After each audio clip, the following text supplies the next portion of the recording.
வணக்கம். சற்று முன் கிடைக்கப்பெற்ற மிக முக்கியமான செய்தி ஒன்று வெளியாகி உள்ளது. வசமாக சிக்கிய 14 பெயர். நீதிமன்றம் வெளியிட்டுள்ள முக்கிய அறிவிப்பால் அதிர்ச்சியில் ஸ்டாலின்.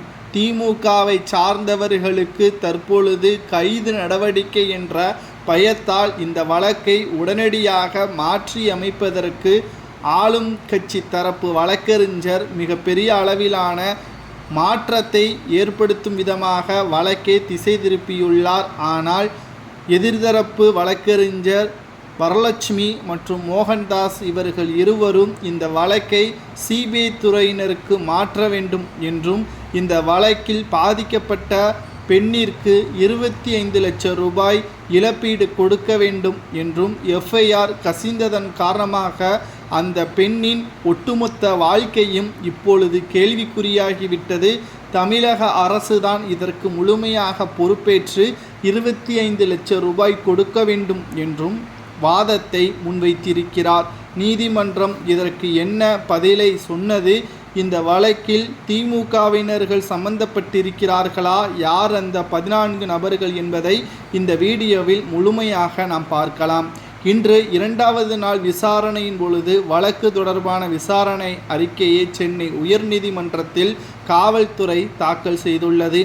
அதில் ஐபிசியிலிருந்து பிஎன்எஸ் சட்டத்திற்கு மாற்றிய பொழுதுதான் தொழில்நுட்ப கோளாறு காரணமாக எஃப்ஐஆர் வெளியாகிவிட்டது என்றும் காவல்துறை தரப்பிலிருந்து விளக்கமும் அளிக்கப்பட்டுள்ளது.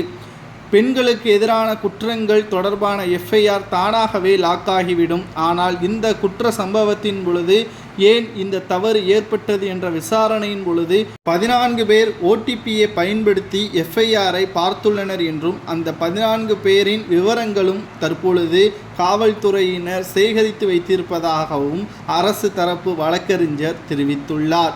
இந்த நிலையில்தான் போலீசார் முதல் தகவல் அறிக்கையை கசிய செய்ததாக வழக்கு தாக்கல் செய்யப்பட்டிருக்கிறது. காவல்துறை கசிய விடவில்லை என்று அரசு தரப்பினர் கூறியிருந்தாலும் நிச்சயம் இது காவல்துறையினர் மீதும் தவறு இருக்கிறது என்றும், அவர்கள் கவனக்குறைவின் காரணமாக இது நடந்திருக்கிறது என்றும் வழக்கறிஞர் வரலட்சுமி தெரிவித்துள்ளார். இந்த நிலையில்தான் தற்பொழுது குற்றவாளிகள் அனைவருக்கும் தகுந்த தண்டனை வழங்க வேண்டும். இதற்கு பின்னால் அரசியல் கட்சி தலைவர்கள் இருக்கிறார்.